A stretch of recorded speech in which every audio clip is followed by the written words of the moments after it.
Queridos amigos, boa noite. Sejam bem-vindos a mais esse encontro da Escola Espiritual da Rosa Cruz Áurea, através dessas palestras virtuais pelo YouTube. O tema da nossa conversa nessa noite, como foi anunciado na página do Facebook da Rosa Cruz Áurea, é a travessia de si mesmo. E como introdução para o que nós gostaríamos de falar hoje à noite, nós gostaríamos de ler uma frase muito bonita, com um pensamento que fala a respeito dessa travessia de si mesmo.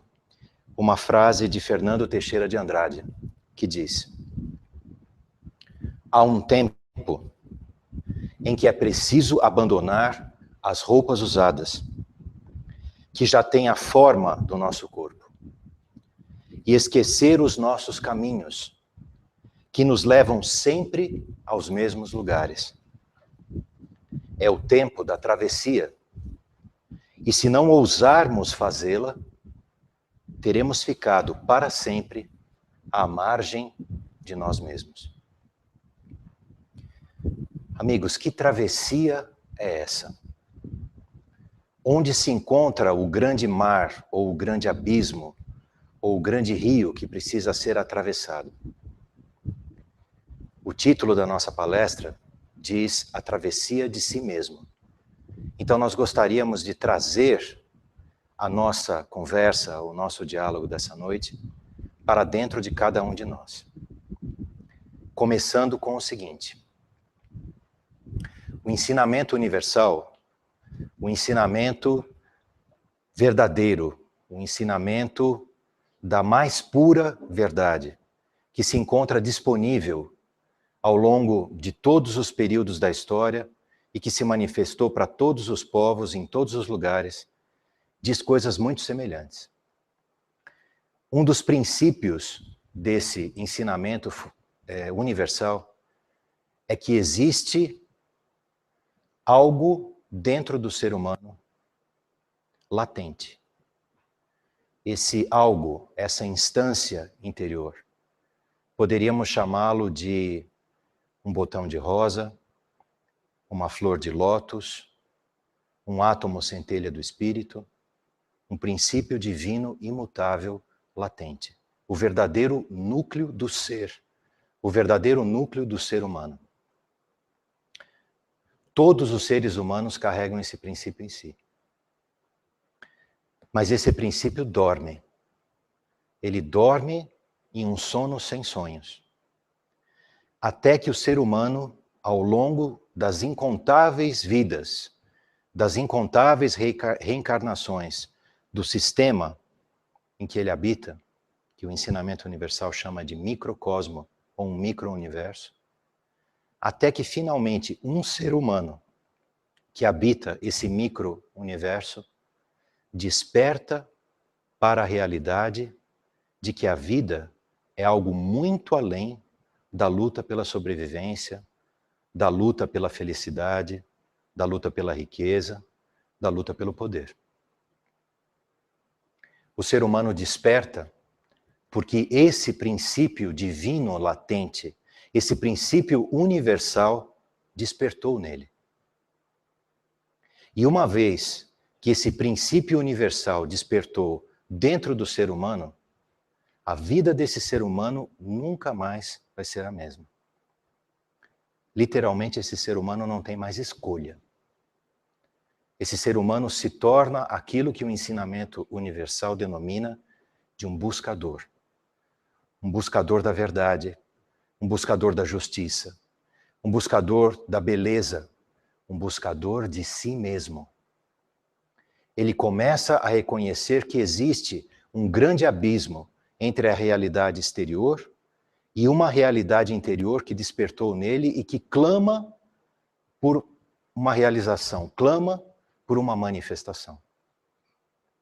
Esse ser humano que se tornou assim um buscador, começa a sua busca.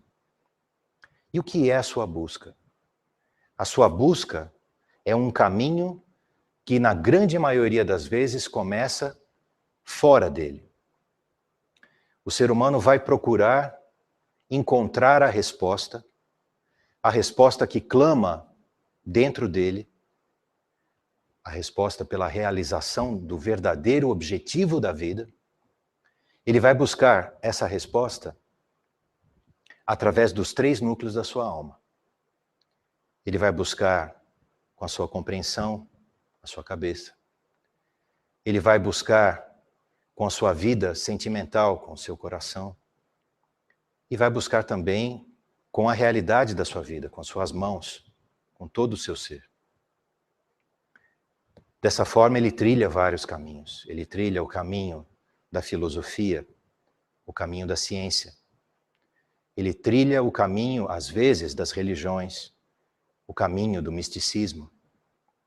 Ele trilha também o caminho da arte, o caminho do humanitarismo, o caminho do ativismo social. Ele busca infinitamente por infinitos caminhos. Até que, em uma vida, ou em 1000 vidas, ele chega à conclusão que todos os caminhos exteriores, por mais belos, nobres, úteis e absolutamente necessários à sociedade, não lhe trazem a resposta fundamental à questão fundamental, que é a questão do verdadeiro objetivo da vida, que é a única questão verdadeira que pulsa nele, como uma brasa no seu coração, como um látego. Esse buscador faz a grande descoberta. O abismo não pode ser ultrapassado, não pode ser vencido. A grande travessia não pode ser realizada fora de si, mas sim apenas em si mesmo. Então, finalmente, ele volta a olhar para dentro. Ele volta a olhar para dentro e descobre, ou digamos, ele redescobre que esse chamado da verdade, da beleza e da justiça se encontra nele. E que se isso for realizado dentro dele, então uma grande revolução na vida poderá ocorrer. E aí ele faz mais uma grande e importante descoberta. Ele descobre que ele mesmo é a muralha. Ele mesmo é a fronteira. Ele mesmo é o grande obstáculo que o separa dessa visão interior de uma realidade completamente diferente. A realidade que se encontra nele, mas que se encontra absolutamente separada dele ainda no estado de consciência e de vida em que ele se encontra nesse momento. Então, ele parte para uma segunda busca. Ele parte para a busca da reunificação com o princípio universal dentro dele. E essa busca o leva a reconhecer que somente uma transformação fundamental do seu ser é que poderá permitir essa reunificação. Essa busca, esse caminho, essa grande travessia poderia ser sintetizada com algumas ideias centrais que nós gostaríamos de transmitir para vocês com um símbolo. Um símbolo que, coincidentemente, é o símbolo utilizado pela própria escola espiritual da Rosa Cruz Áurea como seu símbolo, que em realidade não lhe pertence, porque esse símbolo é do ensinamento universal. E outros povos, em outros momentos, já utilizaram praticamente exatamente o mesmo símbolo. Mas é um símbolo que resume em si esse caminho de transformação. Como dissemos, existe um princípio divino no coração do ser humano. Esse princípio tem esses vários nomes que dissemos. A joia do lótus, ou a flor de lótus, o botão de rosa, a rosa dos Rosa Cruzes, o átomo centelha do espírito, o Atman, dos hindus. Esse é o verdadeiro ser que pulsa. E o caminho da transformação, a grande travessia começa pela transformação e a reorientação do triângulo da alma, onde o pensamento, o sentimento e a ação se transformam, se rendem e se reorientam e passam a utilizar o centro de seu ser não mais no eu, não mais no egoísmo, não mais nesse estado de vida separado do todo que faz com que o nosso eu tenha a pretensão de ser o centro do universo. Mas sim, ele reconhece que o centro do universo se encontra, sim, nele. Mas o centro do universo, que é o mesmo centro do universo, que se encontra no coração de todos os seres humanos e também de toda a vida manifestada. Com base nisso, ele reorienta e reconstrói o seu pensar, o seu sentir e o seu agir. E essa mudança de identidade, essa mudança onde o núcleo da sua identidade não é mais o seu eu, mas sim o self, o ser dentro dele mesmo, é que permite a reconstrução de todos os seus veículos corpóreos, das vestes da alma, que no ensinamento universal são conhecidos como o nosso corpo físico e os nossos corpos sutis. E esses corpos, na sua somatória, são 4. 4 corpos. 4 aspectos da veste da alma que são reconstruídos a partir do núcleo do espírito e da transformação dos 3 focos, dos 3 núcleos da consciência-alma. O corpo mental, o corpo astral, o corpo etérico, renascem e transformam a forma física não mais no grande abismo que separa a alma humana do núcleo divino e universal que se encontra nela. E a forma física passa a ser uma servidora dessa grande transformação. E quando isso ocorre, essa transformação estrutural, que reúne espírito, alma ou consciência, e corpos ou manifestação, a grande travessia é realizada.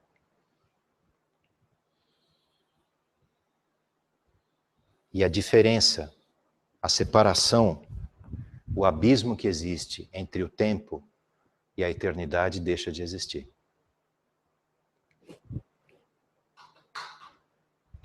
Amigos, em realidade, em palavras muito simples e diretas, esse é o caminho proposto pela escola espiritual da Rosa Cruz Áurea. Não um caminho teórico, não um caminho histórico, não um caminho filosófico, ocultista ou místico, mas um caminho real de um trabalho concreto para o ser humano moderno, para a mulher e para o homem desse nosso século XXI, desse século verdadeiramente aquariano, onde novas e incrivelmente grandes possibilidades se encontram abertas para todos aqueles que, de fato, pelo toque no imo do seu ser, despertaram para essa busca. O nosso convite é que todos aqueles que do imo do seu ser anseiam por essa travessia, que se ponham a caminho. Porque caso contrário, nas palavras da frase que abriu essa nossa introdução, neste tempo de travessia, nestes tempos aquarianos de travessia, se não ousarmos fazê-la, colocando esse objetivo como objetivo nuclear e absoluto de nossas vidas, como um verdadeiro tudo ou nada. Então, corremos o risco de ficar para sempre à margem de nós mesmos.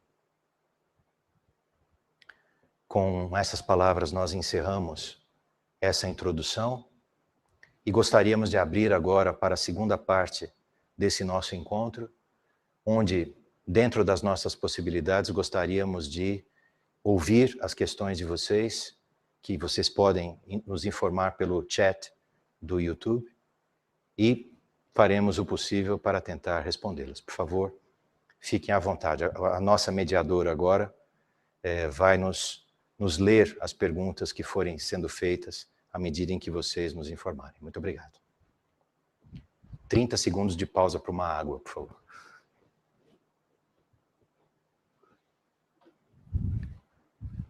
Por favor. Regis pergunta: aquele que atravessa a si mesmo experimenta a sexta região cósmica? Regis, você faz referência a um ponto muito importante do ensinamento universal. A sexta região cósmica. A sexta região cósmica, dentro das 7 regiões cósmicas, representa o verdadeiro domínio sutil, o verdadeiro domínio etérico, que se encontra onde? Distante, em outro lugar, em outro planeta, em outra galáxia? Não, ele se encontra exatamente aqui. É por isso que no ensinamento universal, quando Cristo, que não é a figura histórica, mas é o impulso universal de transformação da consciência humana, quando ele fala a respeito do verdadeiro reino original, ele diz que esse reino se encontra mais próximo do que as mãos e que os pés. Portanto, a sexta região cósmica, onde ela se encontra? Dentro do próprio microcosmo humano. Dentro de cada átomo. Dentro de cada partícula. Mas existe um véu que nos separa dessa verdadeira metade pura e desconhecida do mundo. Esse véu é a nossa consciência. Esse véu tem um nome. O nome desse véu é o eu. O eu, que é como um peixe dentro de um grande aquário, que olhando para o mundo, olhando para a projeção de si mesmo, descreve o mundo como um reflexo do seu próprio estado de consciência. Então a resposta para a sua pergunta é: quando o véu da consciência eu se transforma, e essa consciência se transforma numa consciência alma, numa verdadeira consciência alma, que ressurge a partir do princípio universal, do princípio divino original, então todas as barreiras entre o ser humano e o mundo original, que já se encontra dentro dele mais próximo do que mãos e pés, desaparece. Veja bem, não é o eu humano que, treinado, exercitado, refinado, cultivado, um eu melhor, um super eu, entra nesse domínio interior. Não. O eu é a própria muralha que separa a consciência humana dessa realidade interna. Na medida em que esse eu é demolido, na medida em que esse eu é transformado, então não existem mais diferenças. Nem entre o plano físico, ou o plano etérico, ou o plano astral, ou o plano mental concreto, ou o plano mental superior, ou o plano da consciência do espírito, ou o próprio espírito. Portanto, não existe mais barreiras entre a alma humana e as 7 regiões divinas originais que já se encontram no microcosmo humano. Espero ter respondido sua pergunta. Temos outras? Felipe Benetti pergunta: a escola indica algum tipo de alimentação? Pois imagino que, com um corpo saudável, a possibilidade de manifestar o microcosmo é maior. Felipe, a escola não recomenda nenhum tipo de alimentação diferente visando uma melhoria da saúde. A escola entende que as condições de saúde estão associadas à nossa herança biológica, ao nosso karma e também ao nosso estado de consciência. E na medida em que o estado de consciência muda, isso por si já é uma grande influência muito forte, muito benéfica no estado geral, no quadro geral de saúde. Porém, é importante dizer o seguinte: a partir de um determinado momento do discipulado da escola espiritual, existe uma recomendação que a escola faz aos seus alunos que querem prosseguir nesse caminho. É uma proposta de uma purificação básica do nosso sangue. Porque o sangue, que é um dos 5 fluidos da nossa alma, é um fator determinante da nossa consciência também. E a partir de um determinado momento desse caminho, é importante que, se o aluno quiser prosseguir nele, ele deixe para trás alguns impedimentos mais materiais, mais grosseiros, digamos assim, mais fáceis dele se livrar. É por essa razão que a escola recomenda aos seus alunos, a partir de um determinado momento do discipulado, que eles sejam vegetarianos, que eles não façam mais uso de fumo e nem de álcool. Né? Isso não tem o objetivo de uma cultura do eu ou uma cultura da personalidade, mas sim o objetivo de uma purificação fundamental e básica de um dos 5 fluidos da alma, que é o sangue. Mas nós não podemos esquecer, e aí eu gostaria de pegar carona na tua pergunta, para falar de um outro tipo de alimentação que às vezes a gente não tem tanta consciência assim, mas que é um dos aspectos que a escola leva em consideração e que a escola recomenda aos seus alunos que prestem bastante atenção em si mesmos. Nós nos alimentamos de alimentos sutis também. Nós nos alimentamos de pensamentos. Nós nos alimentamos de sentimentos. E nós nos alimentamos de impulsos ou de reações. Todas essas coisas circulam pelo nosso organismo físico e pelo nosso organismo sutil também. E, em realidade, esses, entre aspas, alimentos sutis conseguem, às vezes, ser muito mais intoxicantes para a nossa consciência e para o nosso estado de vida que os próprios alimentos que nós consumimos. Essa é a razão pela qual a escola recomenda apenas a eliminação desses aspectos, digamos assim, que interferem mais diretamente no sangue. O restante da transformação tem que ser a transformação do pensamento, a mudança da alimentação e da produção da energia mental. Precisamos reconhecer que muitas das vezes nós não pensamos, mas somos pensados. Então não só nos alimentamos, mas somos alimentos desses grandes pensamentos coletivos. A mudança dos nossos sentimentos, a dinâmica é a mesma. E a mudança das nossas ações ou reações que determinam toda a troca energética no plano etérico entre o nosso corpo, os nossos corpos sutis e todo o ambiente ao nosso redor. Então, existe sim uma mudança de alimentação, mas é uma mudança de alimentação muito mais ampla e muito mais profunda do que apenas a troca de alguns ingredientes que a gente coloca no nosso prato. Espero ter sido capaz de endereçar mais ou menos a sua pergunta. Obrigado.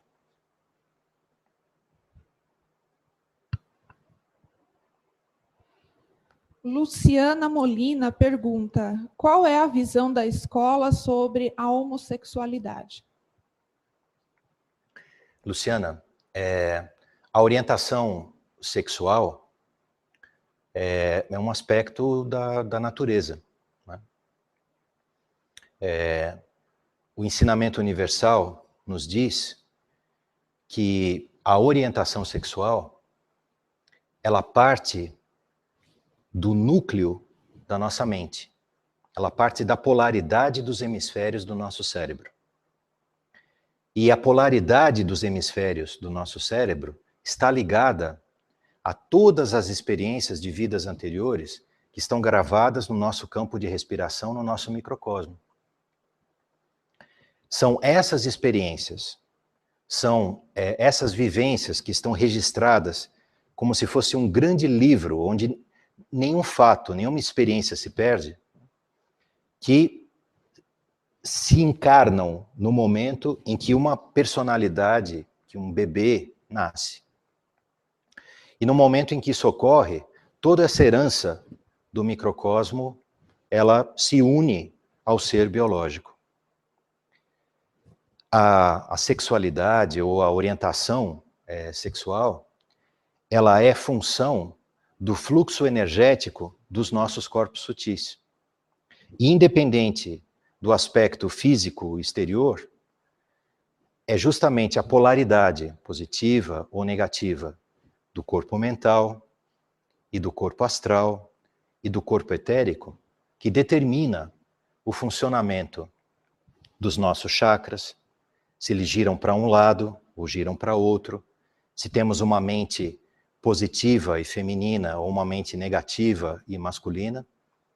E nesse giro, né, e circulação de forças, são essas forças que circulam pelos chakras e pelo corpo astral que determinam também a polaridade e o funcionamento do corpo etérico. E como o corpo do homem e da mulher, o corpo biológico, né, o corpo físico, são praticamente iguais em termos de constituição dos órgãos e tudo mais, obviamente com as diferenças que nós conhecemos, mas é essa estrutura sutil que permite a manifestação de uma orientação ou de outra, né? Mais intensa, menos intensa, tanto faz. E o ensinamento universal diz o seguinte: o processo da transformação dos seres humanos ocorre a partir do nível mais alto de ideação para o nível mais concreto. Se você lembra bem de como nós descrevemos esse processo de transformação, tudo começa do núcleo.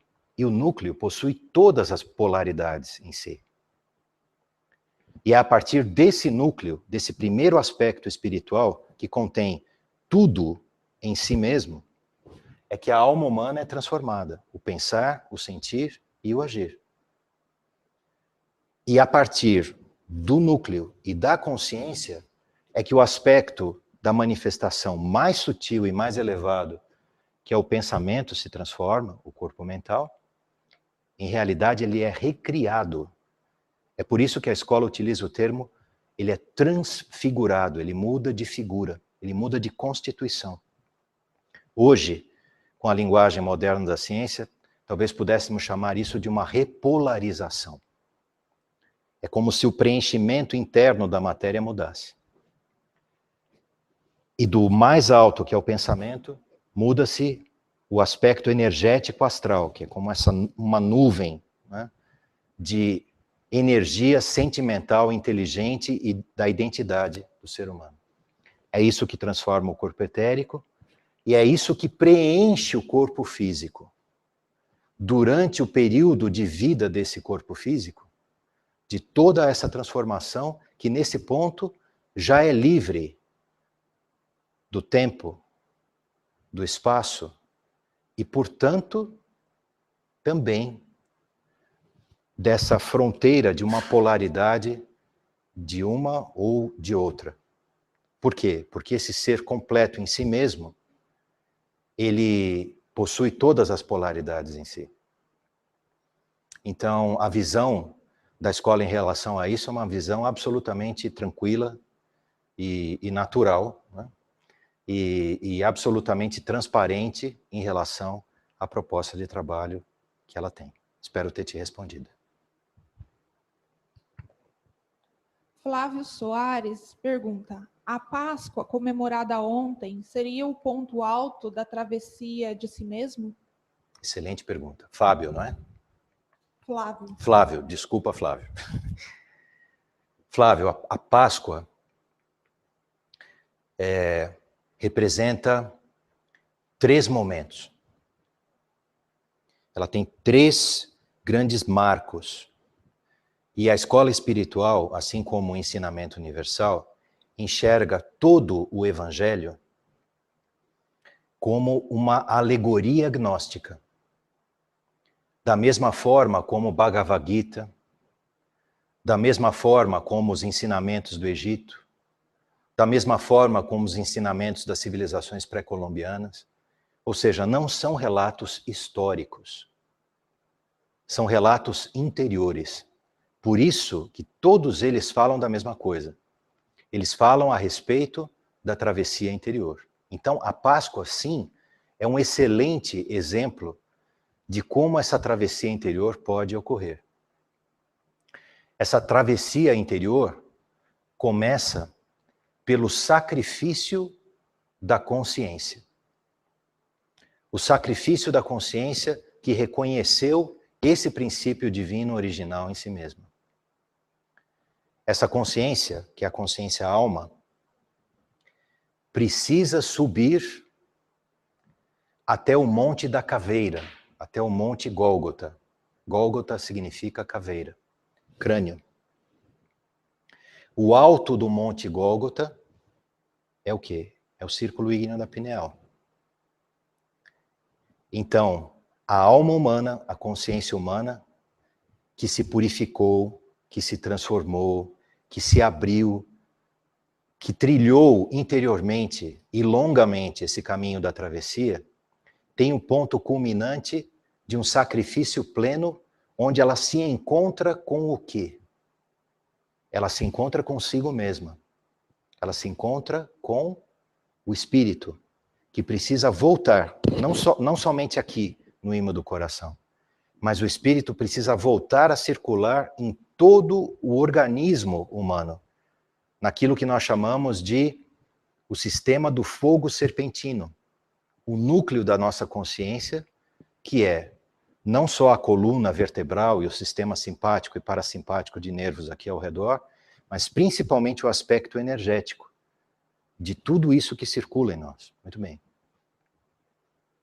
Quando essa consciência se sacrifica, alguém morre. Quem morre? Quem morre é o eu. Não que a consciência se desvaneça. Não que o ser humano perca sua consciência, se perca no nada. Muito pelo contrário. Na verdade, é o núcleo do egocentrismo que se dissolve. E quando esse núcleo do egocentrismo se dissolve, ele se une ao espírito. E quando essa consciência se une ao espírito em total autossacrifício esse que é feito entre o bem e o mal dessa natureza, que são apenas o julgamento exterior que nós fazemos em relação ao mundo que nós vemos, em relação a nós mesmos. Quando essa consciência se libera dessa falsa polaridade, desse falso dilema, então ela mergulha. Mergulha onde? Ela mergulha no mundo dos mortos. Ela mergulha até a base da coluna. Ou seja, ela mergulhando assim, vai renovando cada centro da nossa consciência. Esse mergulho, que dura 3 dias, 1, 2, 3, significa o quê? A renovação completa do nosso ser pelo Espírito. Pela força universal, que nós chamamos de Espírito, que não somente agora é como uma brasa no coração, mas que começa um processo literal de encarnação. E no momento em que essa encarnação, esse mergulho, essa união entre a força do universo, que nós chamamos de espírito, e a estrutura da alma, da consciência e da vida humana ocorre até as últimas consequências. Então, o túmulo dessa natureza é encontrado vazio. O que é o túmulo? O túmulo somos nós. Nós somos o túmulo de Jesus crucificado, nós somos o túmulo do faraó encontrado aberto no âmago da grande pirâmide. Nós somos esse túmulo. E quando nós nos esvaziamos totalmente da força do egocentrismo que se encontrava dentro de nós, então a forma da alma-eu, a forma do egocentrismo se dissolveu na força universal do espírito. E aí uma nova forma humana renasce. Renasce e ascende novamente. Então, esses são os 3 grandes momentos simbólicos da Páscoa. A Páscoa, que também significa travessia. O Pesach, ou o Passover, que significa atravessar, que significa ultrapassar. Então a Páscoa é sim, no seu simbolismo mais puro e original, o símbolo da grande travessia. Marcos, de Franca, São Paulo, pergunta: o que significa uma pessoa sentir uma ligação intensa com símbolos que remetem à geometria cósmica? Marcos, o que são símbolos? Símbolos são arquétipos. Símbolos são realidades interiores. Símbolos são linhas de força que podem se manifestar dentro de nós. Por exemplo, um símbolo só, já que você falou da geometria cósmica, da geometria sagrada, digamos assim. Nós sabemos que as escolas gregas, por exemplo, eram extremamente conectadas a esse método de colocar o ser humano diante de grandes símbolos, né? De símbolos que apontavam para uma realidade interior dentro dele. Vamos usar um deles, já que você gosta de símbolos, né? Pitágoras falava que a alma humana, ou o caminho da alma humana, podia ser traduzido em um triângulo que na realidade continha um teorema. Um teorema que era o resumo do caminho da transformação da vida. Pitágoras falava de um triângulo retângulo.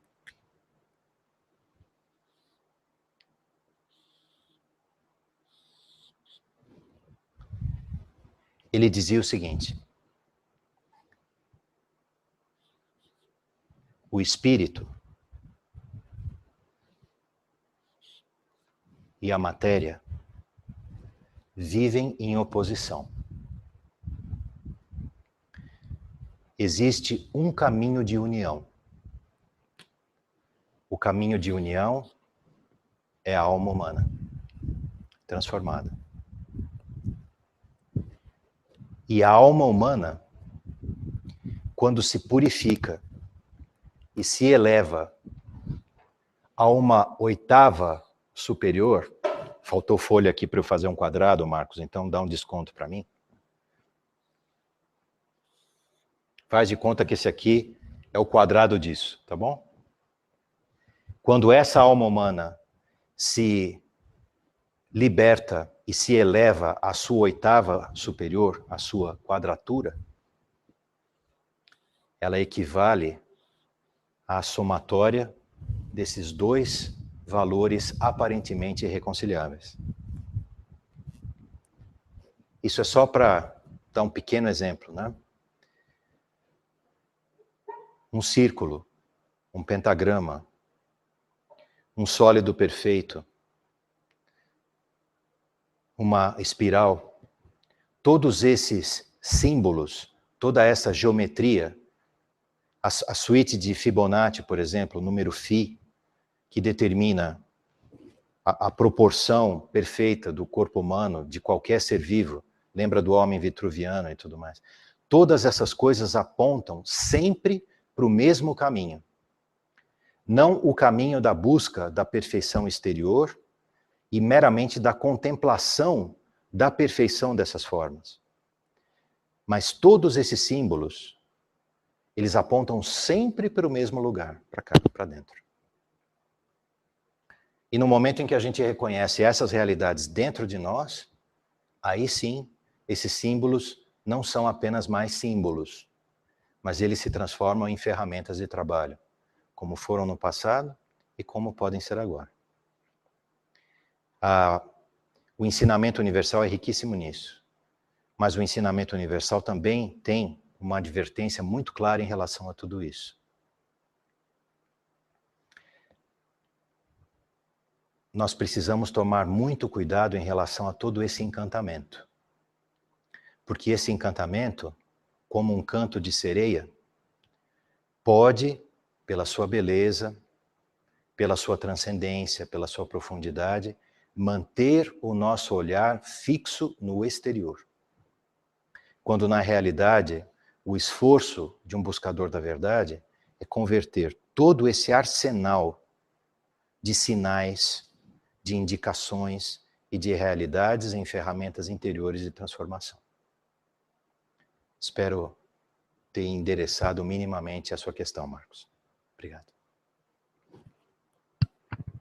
O Diego, do Rio de Janeiro, pergunta: qual a diferença entre alma e o espírito para a Rosa Cruz Áurea? Diego, essa é uma pergunta muito interessante, porque na linguagem esotérica comum se faz uma grande confusão entre esses dois conceitos. É por isso que a escola espiritual, veja bem, né? Já coloco o espírito no seu próprio nome, né? Ela faz uma distinção clara entre esses dois pilares, entre essas duas realidades. O que é o espírito? Hermes Trismegistus dava uma descrição perfeita do espírito. Ele fala que o espírito é o núcleo da divindade que se encontra em todas as partes e cujo limite, cuja circunferência ou cuja esfera é indeterminada, é ilimitada. O que é o espírito? O espírito é a força de ideação, é a ideia central, é o verbo criador, é o fiat criador. É a origem de tudo. É a ideia divina, é o Pai, é o Logos. É a ideia de onde toda manifestação se desdobra. E quando essa ideia original, o Espírito, se projeta e se une à substância cósmica original, à matéria original, e a ciência se aproxima hoje do ensinamento universal, quando ela reconhece por equações, porque ela não consegue ainda demonstrar visivelmente com aparelhos e tudo mais, mas com equações ela já consegue determinar a existência de tudo isso, falando de uma energia escura, ou seja, de uma energia que ela ainda não consegue determinar, e de uma matéria escura, né? Que é uma matéria que ainda ela não consegue pegar, demonstrar e tudo mais, mas que através dos campos gravitacionais e tudo mais, precisa estar ali, para poder explicar o movimento, explicar a gravidade, explicar o funcionamento do universo. Quando essas duas grandes ordens, né, pré-existentes, espírito e matéria, se unem, a ideação e a realidade, a vida é gerada. A matéria é animada pela ideia do espírito. Essa animação, essa vida, é que é a alma. E a alma também se encontra em tudo. Porque para poder se manifestar na matéria, o espírito precisa animar a matéria. Então, a alma se encontra num estado de sono profundo no aspecto mineral, no aspecto sólido, rígido da matéria. A alma tem um sono profundo, um sono sem sonhos. Quando a vida desperta na matéria, por exemplo, no reino vegetal. A alma ganha movimento, ganha vida, cor, velocidade, sentimento, quando ela se anima, por exemplo, no reino animal. Reino animal, anima, alma. E a alma se desenvolve mais além disso, se tornando autoconsciente. Por exemplo, na nossa onda de vida na humanidade. Mas essa alma corre um grande risco, que é o risco da identificação, o risco do enamoramento com a própria matéria e consigo mesmo. Esse é o significado do mito de Narciso. Narciso é a consciência alma, que despertou, se tornou autoconsciente e olha para si mesma, olha para o reflexo de si mesma nas águas calmas de um lago, que é como um espelho. E enamorada da sua imagem, mergulha dentro da matéria e se identifica com ela. Esse é o estado de consciência e o estado de vida que nós experimentamos hoje. Que no passado, simbolicamente, já foi chamado de queda, já foi chamado de afastamento de um reino original, do paraíso do Éden e tudo mais. Tudo isso são símbolos. A única realidade é a realidade que nós vivemos, que é uma alma consciente de si mesma, mas para ter se tornado consciente de si mesma, pagou o preço de se separar do todo. E o caminho subsequente dessa alma é a reunificação com o quê? Com essa ideia original que a criou, com o espírito. É por isso que se diz tanto a reunificação com a divindade, a reunificação com o Pai, a reunificação com o espírito. Então, espero ter conseguido endereçar um pouco essa questão basilar, fundamental, de espírito e de alma. Obrigado. O Rafael, de São Paulo, pergunta: poderia definir o que seria o microcosmo? Sim. O microcosmo, Rafael, é a própria manifestação desse mergulhar do espírito na matéria.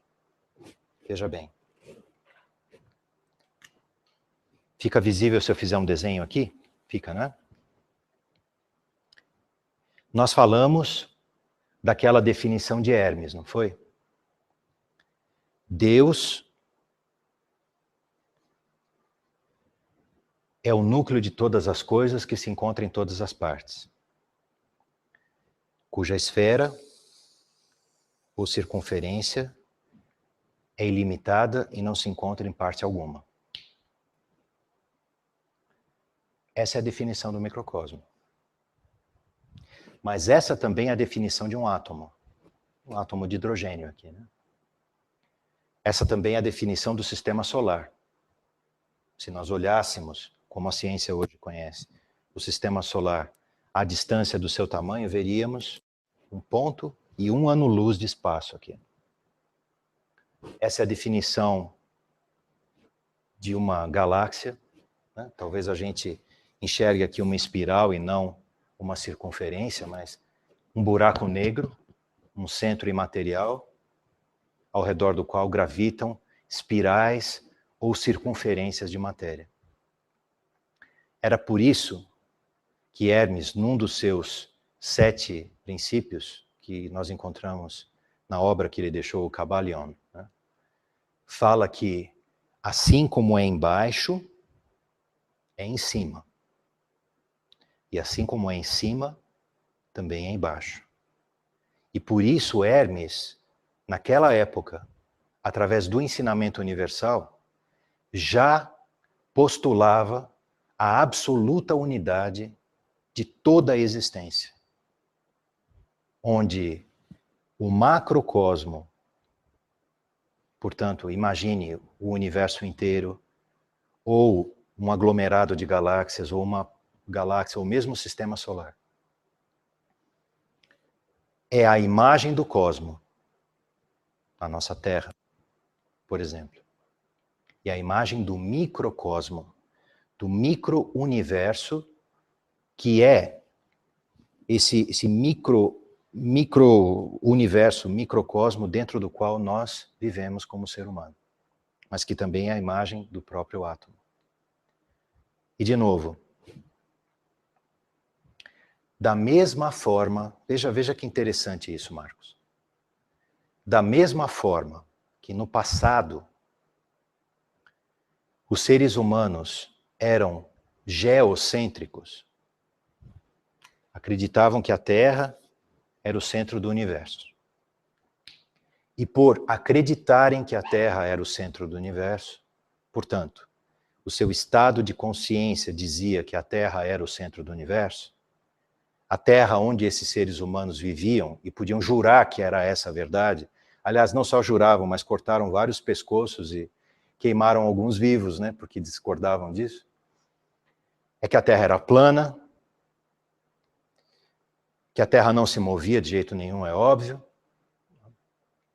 e que todos os corpos celestes gravitavam ao redor dela, e por detrás disso um céu de estrelas fixas. Está aí uma descrição breve da astronomia de Ptolomeu. Né? O que mudou? A Terra mudou? Não. O Sol mudou? Não. O que mudou foi a nossa consciência. Então, quando a nossa consciência mudou, ainda que fosse um mínimo, a gente saiu de geocêntrico para heliocêntrico. Então, a Terra gravita ao redor de uma estrela. Existem planetas, existem órbitas, existem as leis gravitacionais, dá para calcular a trajetória, tamanho, distância e por aí vai. Depois vem a relatividade e fala que o espaço é curvo, que a luz faz curva no universo, que o tempo é relativo, que depende da gravidade, agora tem física quântica, ou seja, cada vez mais o ser humano vai despertando para o fato de que o estado de consciência influi no estado de vida. Assim como hoje a gente sabe, pela física quântica, que o observador influi na partícula observada. Então, por que é que nós não somos conscientes do microcosmo? Por que é que a gente vive dentro de um microcosmo e não tem acesso a ele? O mesmo problema. O centro da consciência. A questão é um pouco mais profunda e chega até a ser meio engraçado. Exteriormente, nós evoluímos com a ciência, com a astronomia. A gente saiu de geocêntrico, foi para heliocêntrico, talvez a gente seja hoje galactocêntrico, não sei o que a gente é. Eu acho que a gente está mais para excêntrico do que qualquer outra coisa. Mas do ponto de vista do estado de consciência humano, nós somos egocêntricos. E pelo fato de termos o nosso ego como o centro de todas as coisas, a única coisa que nós enxergamos de verdade é a projeção do nosso eu. E é o nosso eu que torna o nosso próprio sistema de vida impermeável a esse micro-universo dentro do qual nós habitamos. É por isso que nós dissemos e dizemos que a única barreira entre a verdadeira realidade e o nosso estado de vida é o nosso estado de consciência. Se no futuro, ou se durante uma vida, o ser humano faz essa travessia de si mesmo e transforma o seu estado de consciência, o seu estado de vida muda também. A mudança que precisa ser feita é mais ou menos essa mudança de uma visão geocêntrica para uma visão heliocêntrica. A mudança do egocêntrico tem que ser a mudança de reconhecer que o centro do universo já se encontra em si. E fazer com que o nosso sistema de vida gravite ao redor desse verdadeiro centro, ou seja, que nós nos tornemos um verdadeiro instrumento, um verdadeiro servidor nessa casa microcósmica, nesse micro-universo que nós habitamos. Espero ter conseguido endereçar minimamente a sua questão. Obrigado. Essa será a última pergunta da noite. Okay? Sim. Rayan, de Sorocaba, São Paulo, pergunta: como vocês trabalham o autoconhecimento, essa imersão em si mesmo, através de meditação, oração ou estudos? Rayan, o nome dele. Rayan, não, nós não fazemos nenhum tipo de exercício assim.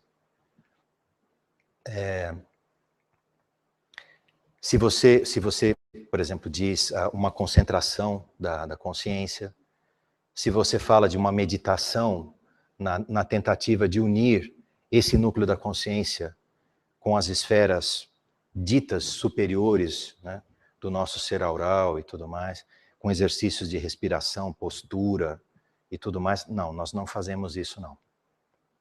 O autoconhecimento da escola, ele tem uma única fonte e ponto de apoio.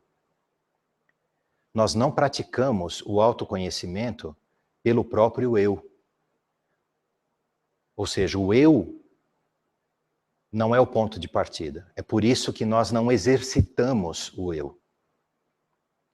O autoconhecimento que o aluno se esforça por adquirir é reconhecendo esse núcleo que vibra dentro dele mesmo. Esse é o único mestre que pode existir. E ao invés de tentar se unir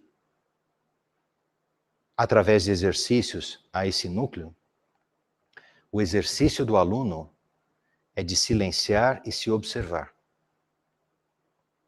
Porque a primeira coisa que precisa ser restabelecida dentro do nosso sistema de vida é um mínimo de liberdade, um mínimo de livre-arbítrio, que na linguagem da escola e do ensinamento universal é denominado de uma consciência objetiva. Porque a realidade é que nós vivemos numa grande subjetividade, ou seja, subjetivo ou sujeito ao nosso próprio objetivo, ao nosso próprio ponto de vista. Então, tudo que nós olhamos, como nós dissemos há pouco, em realidade é o quê? É um reflexo do nosso eu. E para que essa alma tríplice, para que o pensamento, para que o sentimento e para que a ação se transformem, não é treinando o pensamento, não é desenvolvendo o sentimento ou o aspecto astral, muito menos o treino biológico das nossas ações, reações ou condicionamentos. É criar um espaço, como uma clareira numa floresta, onde nós vamos observando e descobrindo que nós não pensamos, somos pensados, que nós não sentimos, somos sentidos, que nós não agimos, mas nós reagimos. E nós vamos, então, abrindo esse espaço de auto-observação. E na medida em que essa auto-observação silenciosa vai acontecendo com base nesse núcleo, é que por esse espaço, todas essas forças gradativamente vão perdendo o seu poder sobre a nossa consciência. E quando elas suficientemente perderam o poder sobre a nossa consciência não alimenta e retroalimenta mais esses esquemas. Então, essa é a primeira liberdade que se obtém. Essa é a chave do autoconhecimento, que é o primeiro degrau na senda proposto pela escola. Que é a tarefa, digamos assim, do primeiro degrau, do primeiro aspecto da escola. Nós esperamos que tenha ficado suficientemente claro, mas como nós já nos aproximamos de 1 hora de duração desse nosso diálogo, que é mais ou menos o tempo que a gente deixa aberto para isso, né? E outras ocasiões seguramente existirão, nós gostaríamos agora de caminhar para os avisos finais. Primeiro deles, as perguntas que nós não tivemos tempo de responder poderão ser abordadas na reunião que acontecerá via Skype, na sequência desse nosso encontro, na próxima terça-feira, dia 5 de abril, às 20 horas. Nós também temos contatos semanais, contatos presenciais, e vocês podem encontrar os endereços das nossas salas presenciais, digamos assim, no site da nossa página rosacruzaurea.org.br. E nós temos essa nossa série de palestras virtuais ou de encontros virtuais que são anunciados periodicamente. Nós temos feito um encontro desse a cada 15 dias, todas as segundas-feiras, às 20 horas, então o próximo será daqui 15 dias, e vocês podem obter as informações desses encontros e dos temas que nós vamos tratar através da nossa página no Facebook, digitando Rosa Cruz Áurea, tudo junto, Rosa Cruz Áurea, né? Rosa Cruz junto, Áurea, né? E lá vocês encontram todas as informações a respeito dessas palestras do YouTube. Basta clicar ali que você tem um link e vai direto para a página. Dois últimos avisos é que no YouTube nós também temos canais onde essas palestras que nós fazemos ao vivo são gravadas e ficam disponíveis para aqueles que não têm disponibilidade de participar delas durante a sua transmissão. Então você pode entrar em contato depois, digitar no YouTube Rosa Cruz, tudo junto, Áurea, e lá você vai encontrar todas essas palestras gravadas disponíveis para vocês. Você pode ver um pouquinho um dia, um pouquinho outro dia, não precisa ver tudo de uma vez, né? A vida é corrida para todo mundo. E por último, vocês também encontram material para leitura na biblioteca virtual da escola, que se encontra no site da nossa editora.